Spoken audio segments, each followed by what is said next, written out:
Looks like you're bears or something. We'll take that.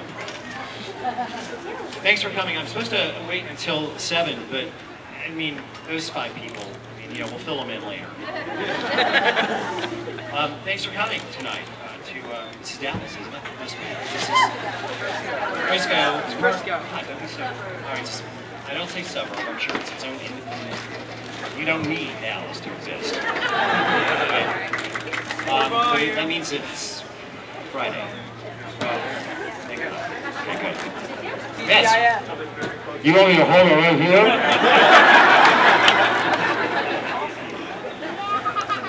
Oh yeah, the Radio Shack stuff, yeah. Yeah. Okay, I'll hold it closer. Thanks for coming. Most of you have a copy of Good Eats 3 in your hot little hands, I'm hoping. Yeah, you got one of those? Well, thank you for getting that. It's the best of the series thus far, and I just want everybody to know that we took, in writing this book, we took every single recipe or application from those episodes and completely tore them down and rebuilt them. Okay, so we literally, anybody that we ever found that people had problems with any of the applications, we went back, fixed them. So if you're a fan of the show, and odds are you are, who else would spend nearly $30 on a book? And if you printed out recipes from like foodnetwork.com and use them, throw those away and use the ones out of this book because we fixed them. They're better.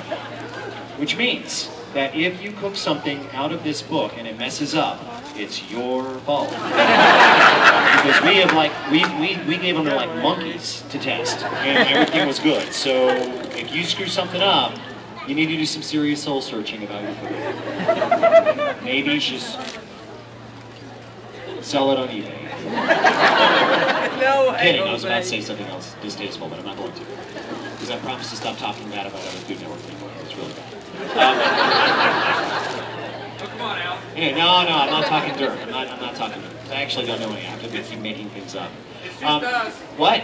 It's just us. It's just you? Yeah, just you and Twitter and Facebook and a few other Yeah, that's me, AB. I swear, you can't get away with anything anymore.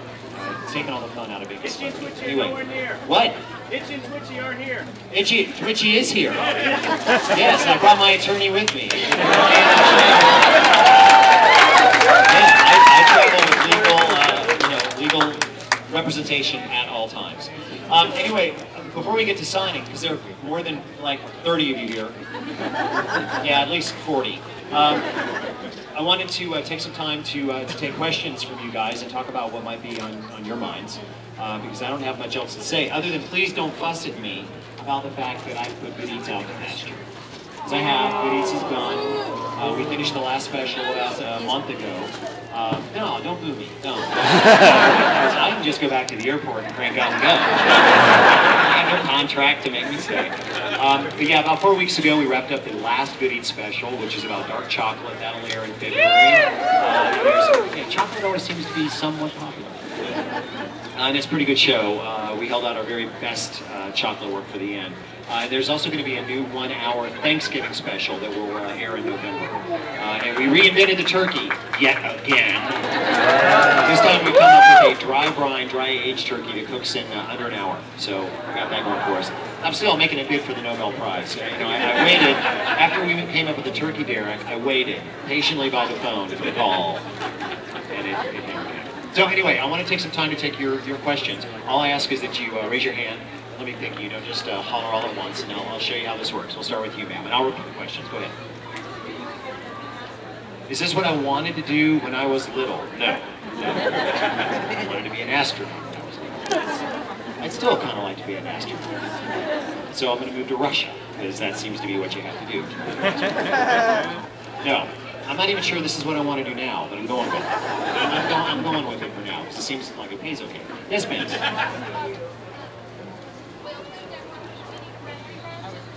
Will Food Network continue to show reruns of Good Eats? What they are doing is they are moving the series mostly. It's still going to have like 1 or 2 airs a week, but they're going to move it to prime time on Cooking Channel, which is the new digital branch of Food Network where the actual cooking is going to happen.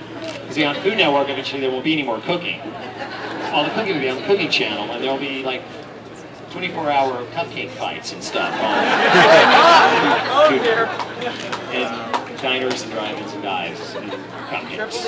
Cupcake battle, cupcake apocalypse, and cupcake doomsday, and stuff like that. So anyway, so Good Eats supposedly is going to show in chronological order, all 13 years in order on Cooking Channel.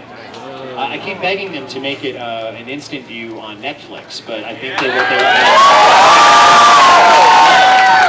All I can say is email Food Network and ask for that, because I think that right now, as long as they've got it on Cooking Channel, they're happy to kind of do that. I would very much like to see it on both iTunes and Netflix. And some of them are available on iTunes, but it's very sporadic, and I haven't figured out the logic behind it yet. Yes, sir?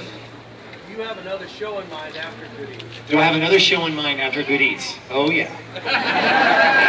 I got plans. Right now, I've got about 10 things that I'm looking at. I'm trying to decide which one to do and in which kind of order. I've had a bit of a wrench thrown into the monkey works, as it were, by the fact that there's another show on Food Network that I'll be really honest with you, I've never watched, called Food Network Star. It used to be called Next Food Network Star, now it's called Network Star. Has anybody seen that? Yeah. Well, this past year, I was in the first episode of the season, and then I was in the 8th episode. I didn't watch it, but apparently I came across as rather, help me with the word, mean. Did somebody say ugly? Oh, awesome. I don't know, I thought you said ugly. Did you say ugly? Oh, anyway, apparently I made some people cry or something. I don't know what it was. But as a result, they've asked me to be on all 11 episodes this episode. My goal is going to be, I'm going to be on all the episodes of Food Network Star, and my personal goal is to have no one stay. Because I'm kind of sick of that crap. So I'm going to make everybody cry and everybody quit. I'm going to make Giada De Laurentiis cry. I'm going to make Ray cry. So I was going to be going into production on a new show right away, but I got to take time for the crying. And then when the crying's over, I'll dive into something else. Someone over here. Yes, ma'am. Why did I decide to add history and science? How did I do that? You know, everything that happens in the kitchen is science. In food, everything about food's history is fascinating to me. So my theory is that if I could tell the science and the history behind food, it would be even more interesting to folks. So that even people that didn't necessarily like to cook would watch, which is what I wanted to do. And then a lot of people who said they wouldn't cook eventually got interested enough where they did. So I had to infect them. You have to think like a virus. Different people have different ways in. You have to just find the way in, and you know. Well, I'm not going to go any further with that anymore. Yes, ma'am. Gluten-free foods don't taste very good. You're right. I would like to say that on Good Eats we've made a few gluten-free items that do taste good. But what I get tired of is people say, I can't have gluten, but I want to make French bread. Silence, child, or I'll eat you.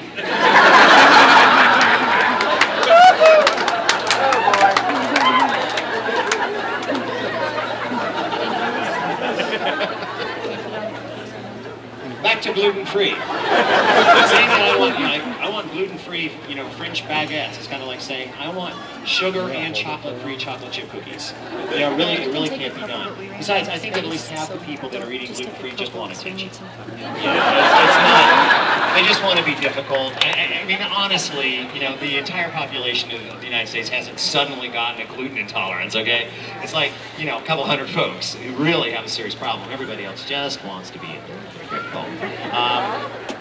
But here's the thing about a gluten-free diet, though, is it does tend to be a healthier diet because, let's face it, a lot of foods that aren't great for you are pretty much loaded with gluten, the white food, as it were.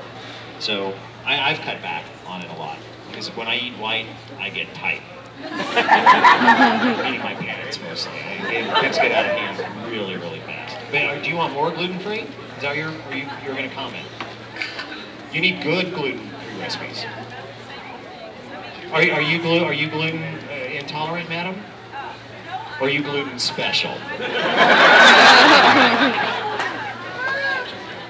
You're a dietitian? They want gluten-free French bread. Tell them they can't freaking have it. Just say it. Say, look, eat your eggs and some almonds and shut up. That's kind of like, I get tired of vegetarians telling me, I want barbecue. Like, they eat barbecue. Hi, the chef lady in red there. Hi. Do I have a favorite episode of Good Eats? Kid, I will eat you leg first.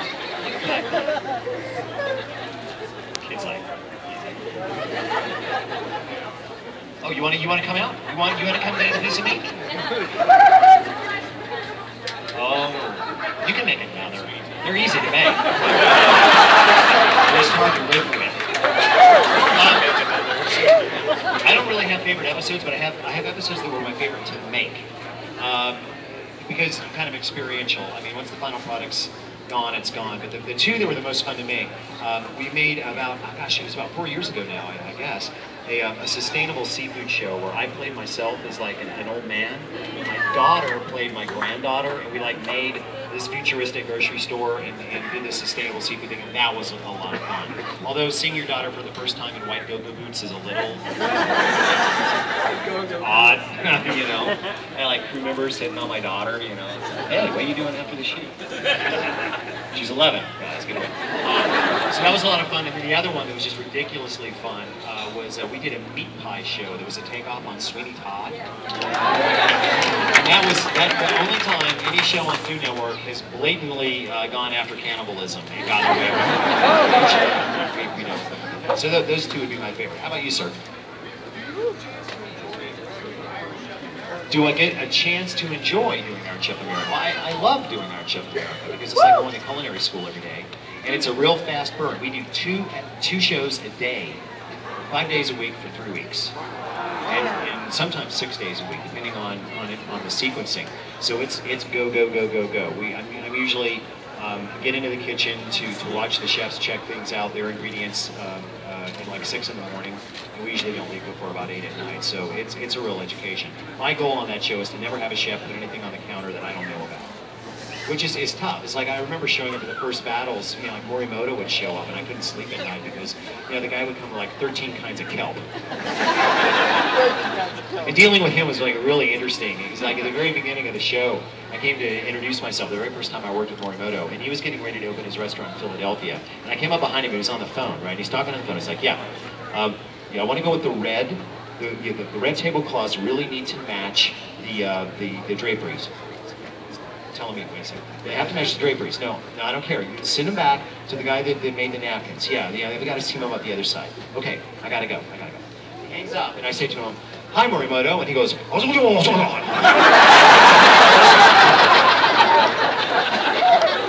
could you tell me about the 13 kinds of kelp you have here? His phone rings, you know, it's like, yeah, no, come on.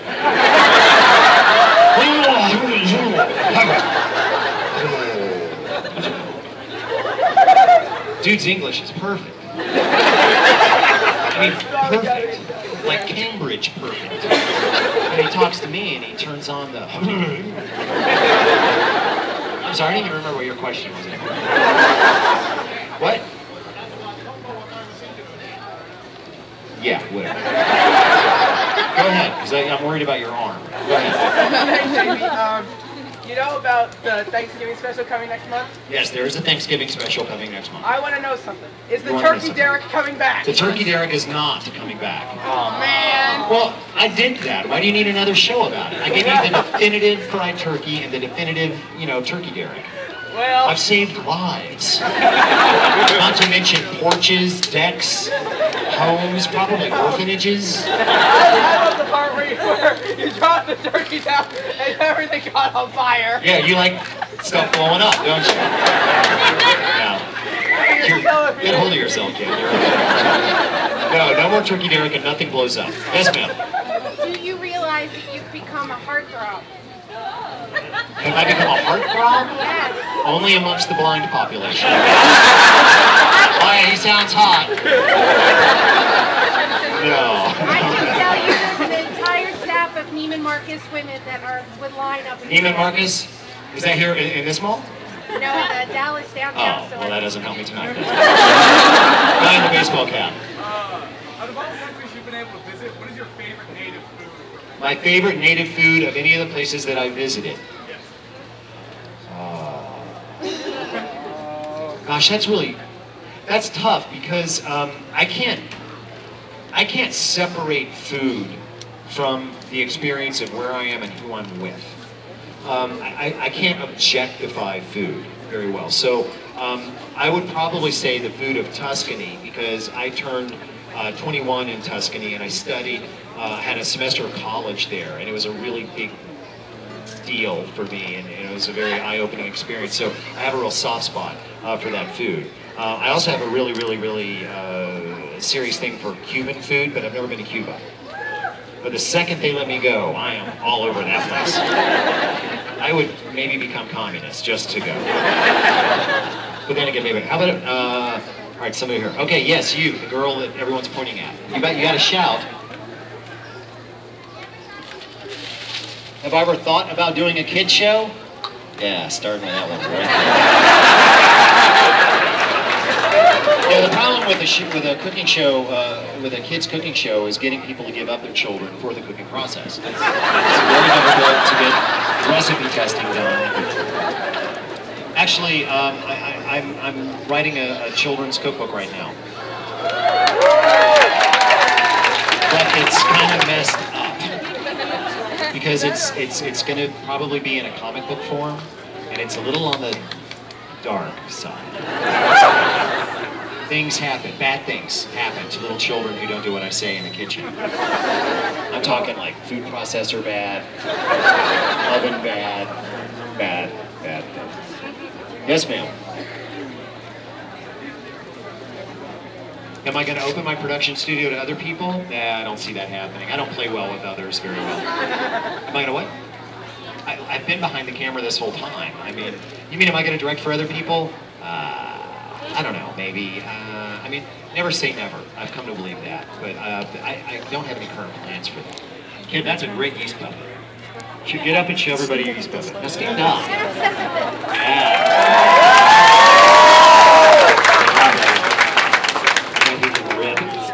You. If I was to make a smartphone app, what would I have it do? Well, I wouldn't design an app unless I designed some very specific hardware. It's like I would love to design a scale. So like if I gave you a recipe and it said you needed 12 ounces of lamb and you only had 4, the scale would weigh it, send it to the phone, and adjust everything in the recipe for the amount you had. Or thermometers that would talk. Like having both an oven thermometer and a meat thermometer that would talk to an app to tell you like timing out your meals and stuff like that. Or what would really be cool is an iPhone app where you simply held up the camera, opened your refrigerator, and took a picture of it, and the app would come on and tell you what you can make for dinner. That's kind of crap I'm talking. Serious. Yeah, serious. Or imagine an app that you would just go in and pick one of my recipes, walk into the store, and my voice would come on and direct you to each of the items in the store. That is possible. It's possible. You. How's the family? Good. I think. Last time I saw them. Good. How's yours? Not bad? Good. Excellent. All right. You, ma'am.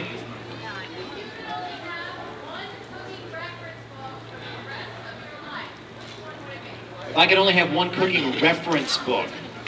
Okay, a reference book as opposed to a recipe book?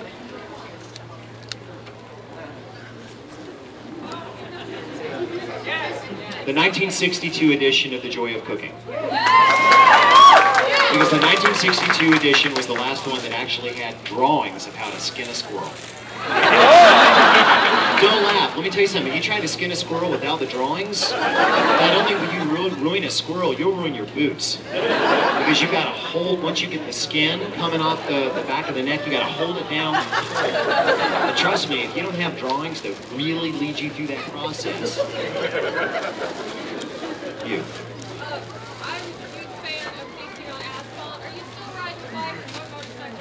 I still ride a lot, although I don't have as many motorcycles as I used to. I used to have about 5. Now I have 1 and 2 airplanes. They're kind of, yeah. Airplanes are pretty sweet. I ride a Ducati. You know why? Because I'm reaching middle age and I think every man ought to have a fast Italian at least once. Fast, irresponsible, sexy, gas guzzling Italian. She's got nice lines. Yeah, she does. Yes, sir. Blu-ray? Blu-ray? The whole set? Wouldn't it be nice? Yeah. Wouldn't it be nice to get year sets of Good Eats on Blu-ray? Yeah. Send your cards and letters and emails to Food Network, or take some hostages. They might pay attention. I think it'll happen. I mean, I call almost daily, but I can't make it happen all by myself. I need my army to work with me to help influence this. Yes, ma'am. Have you had a Fletcher's corny dog yet? No, I had a what? Fletcher's I have not had a Fletcher's corny dog. Is that what you called it? No. Where would I get one? Texas! What? We did it. I didn't even remember that. Well, you should, AB. Hey, kid. Pull it out your ear. You don't live my life. You can't possibly know how much RAM I've got. Freaking remember, okay? I will eventually. Like tonight, I'll be sitting in a hotel. I'll go, oh, yeah. No, Sorry. I'm sorry. Yeah, watch your tongue. I got security here. Yes, ma'am. Have you ever made something that you didn't like? Did I ever make something I didn't like? Yes. Lots of times. But the nice thing about food is I have a very high tolerance for crappiness, so I can just choke it down because it's food, you know, and at the end of the day you're hungry. If you wait long enough to get hungry enough, it'll start to taste good. I know. I mean, I've been eating my mother-in-law's food for years now. Yes, sir. What? Rangers or Cardinals? No, let me think a sec.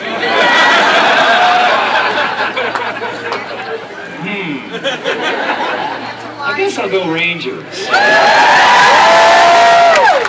Cardinals, it's a freaking bird. Come on. I see a hand sticking up over there with like no body attached to it. Oh look, it's a short woman. Why?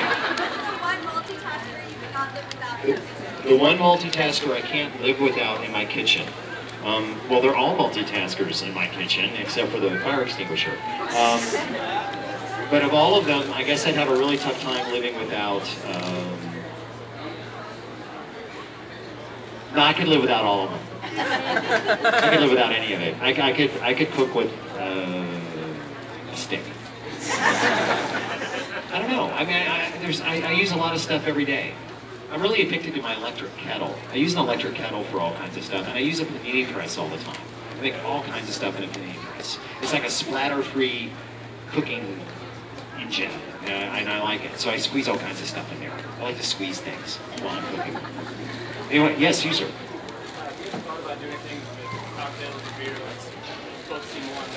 Well, you know, cocktails in beer and such. You know, we did several cocktail episodes of Good Eats, and I was even thinking about trying to do a late night show just about it, just about bar stuff. Do a show at like 11 at night, you know? Yeah? I think it would be kind of like a really kind of twisted version of Cheers. You know, there'd be like guests. We'd have like drunks come hang out and stuff. Like have special guests who just sat at the bar, you know, and make cocktails. I think that could be a lot of fun. You could call it Good Drinks. Yes, ma'am. I was a high school senior, grown up and stuff. You're a high school senior now? Yeah. Where did the sock puppets come from? Where did the sock puppets come from? I want to know. Well, why does that bother you so bad? I mean, you know what? We came up on our first pizza show, season 1 of Good Eats, and I was like, I need something to play yeast. What do we got? We all looked at each other, and somebody said, sock puppet. Like, yeah, there we go. They're cheap. You can make a bunch of them.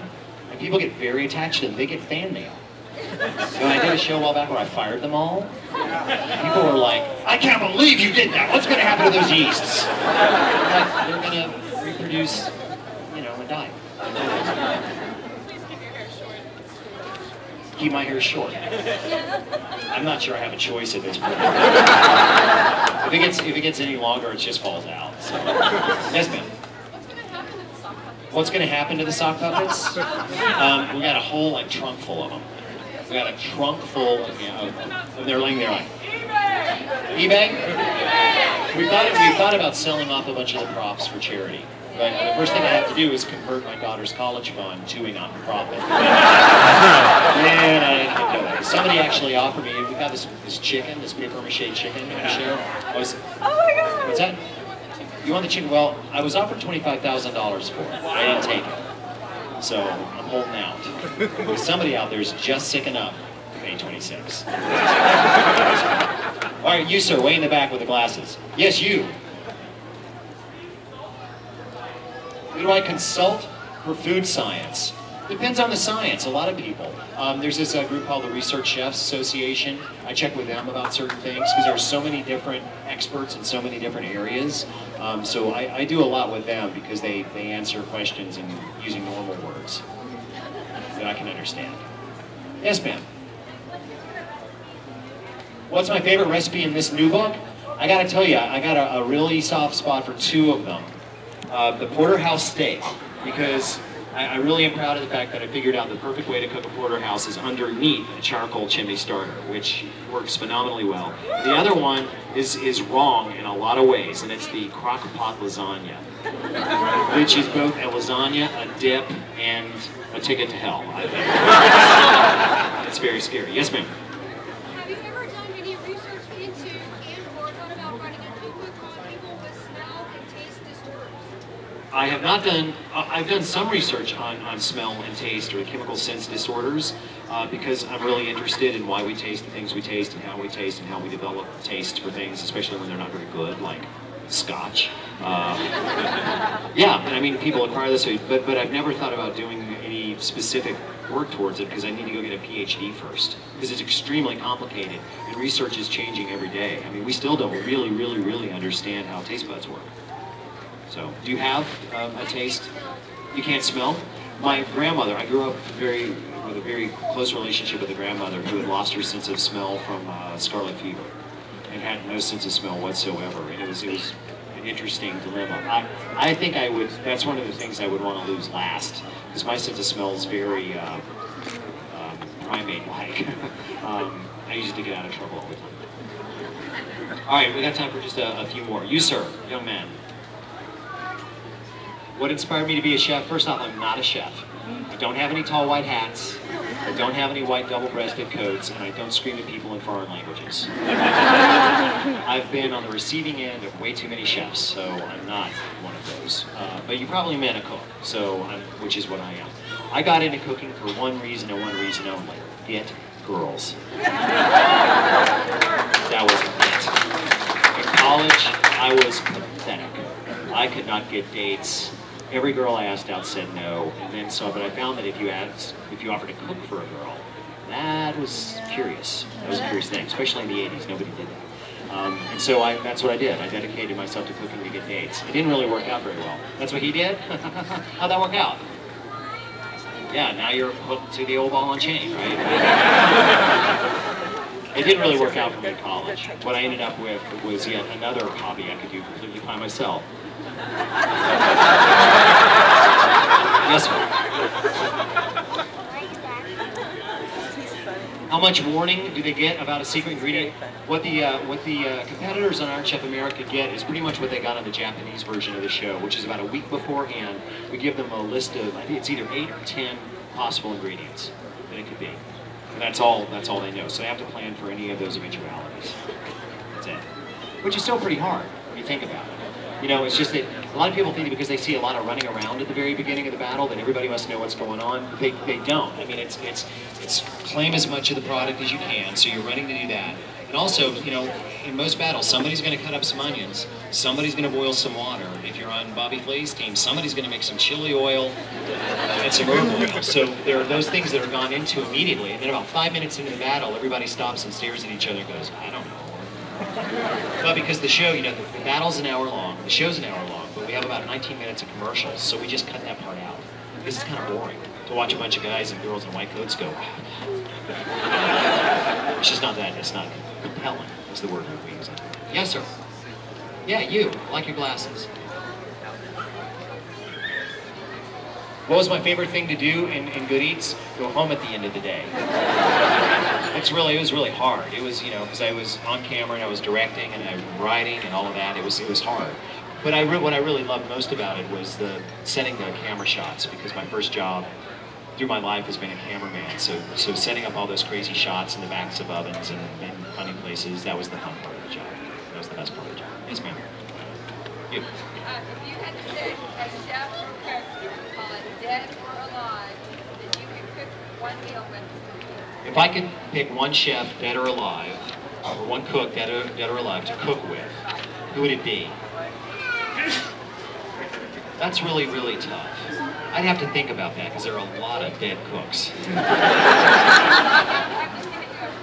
Yeah, boy, of all the dead cooks. Well, Julia Child's just such an easy answer, isn't it? You know, what? What? It's not a bad answer. But Bobby plays alive, honey. Yeah, Bobby plays alive. It could be dead or alive. Probably James Beard. James Beard. You don't know who that is, do you? Somebody else here will explain it to you. All right, we got to wrap this up pretty soon. How about the tall guy in the back with the glasses? Yes, sir, you. What makes a good cook? I think the number one thing, and that's a really great question, I think the number one thing about being a good cook is you have to want to serve people. You have to want to make people happy. You've got to want to serve them. That's the number one thing about hospitality, is that desire to give of yourself. And I think that flavors food more than you might know. The second thing would be having all 3 of the Good Eats books. Incredible, I can't stress how important that is. Now, I would say that the other thing is a really good ability to taste and to learn, an experience of tasting your food, changing your food. A lot of people that cook don't really taste their food, and most Americans don't really taste their food, because if they did, they wouldn't eat half the crap they put in their belly holes. All right, we got time for like 2 more questions. Yes, ma'am. With Halloween coming up, Halloween coming. You have 10 minutes to do like a food science experiment for first graders. What would you do? A Halloween-related 10 minutes food science demonstration for how old? For first graders. Oh, look, I would just drop some dry ice in something. Because, I would make up some green-looking goop, and I would drop some dry ice in there and call it a day, because they will be shocked and wonderful at that. That's all you got to do. First grade, it's an easy crowd. All right, somebody from the back, anybody kind of back there? What? All right, who? All right, this guy right here.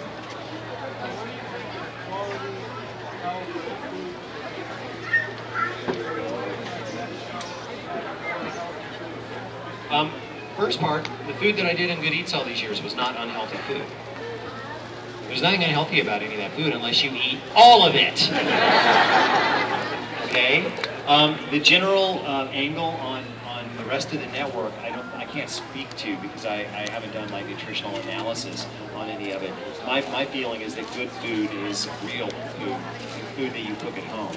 We're not out of shape because of what we cook at home. We're out of shape because of what we eat out in the world, I think. But what I do know is that people will not watch a show about health food. They won't do it. They absolutely positively will not watch, but try. And in the end, Food Network's not PBS, so we're not going to call up 5 times a year and ask for donations. All right, we get those from these things called advertisers, and if we make shows nobody watches, we lose them. But no, it's amazing. I've wanted to work on health-related projects ever since I lost a lot of weight, and everybody's like, no, nobody will watch that. Because they don't want to be preached at, they don't want to feel bad, and most of all, why do you think Paula Dean's so freaking popular? Because people want to watch somebody touch that much butter. Okay? Because you're watching something wrong. And you're doing it in the privacy of your own home. You're watching this lady just working that butter. Massaging some stuff with that butter.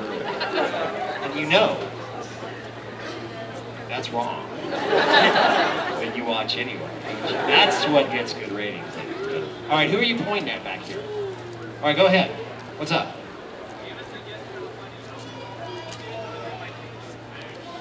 I'm sorry, I have to kill a baby. Hold on a second. Well, if you didn't have that kid strapped in with a 15-point harness, maybe everything will be all right. Just need some freedom. Just need some freedom. Well, let her climb. I've been climbed on by chicks before. Ask your question again, sir. A good alcohol substitute? Beer. Oh, I'm sorry. You mean like really no alcohol at all? That's rude. You can't break it down? It's a family thing? Would you mind driving me back to the airport tonight?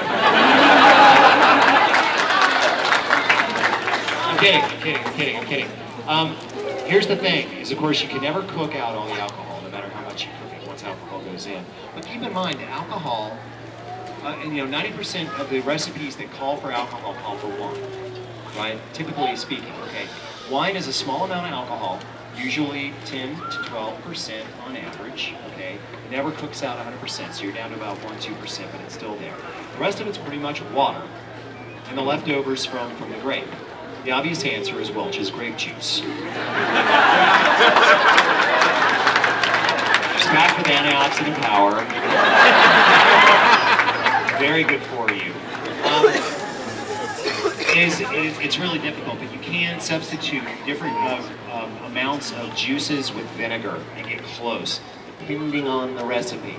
If it's just building a sauce, you can do that. If it's something like a baked good, it's not nearly as easy. But there are some good books on the subject. When you come up in the line, I'm going to try to remember what it is before we meet up, because there are a couple of books on the subject. All right, last question. Do you need to go to the bathroom, sir? Oh, you're pointing at her. Okay, go ahead. Make it good. Okay. Why did I steal whose wardrobe? No, I did not steal his wardrobe. I stole Dr. Who's wardrobe.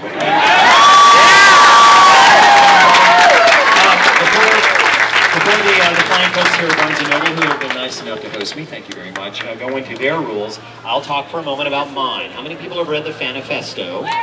Okay, well then you'll remember, I know that I will not actually have the perfect Fanifesto experience. Way too many of you have crappy cell phone cameras, namely Blackberries, which are the worst. Followed by, what, Androids? Or, yeah, Androids suck too. We never have any problems with iPhones, but there you go. But obviously, we'll put up with every camera you got. Please know how to use it when you hand it off, and make sure your memory sticks are not completely full. I do have one hard rule about signings. I will not sign live animals. So if you brought your ferret, you brought your little bunny, you brought your gerbil, when you get about 5 people away from me, just snap its little neck, okay? And then I'll sign it still warm, little dead body. And I'm not going to sign it alive because I got bitten once at a signing, and I'm still a little bitter about it. Also, I will not sign body parts, but I will sign casts. So if you decide to go break something, get a cast, that's up to you. The line's long, so we'll wait for you if you want me again for the emergency room. I'll sign pretty much anything. Spoons, we've had so far 16 stand mixers on the tour thus far. A couple of toaster ovens have come through, so I don't like, yes, I'll sign certainly squirt bottles. I'll try to sign your sock puppet, it's tough, because it bleeds out all over the place. So anyway, the other thing is that I will absolutely positively stay until there's nobody left in the line. I'm not going to leave, okay? So as long as we can...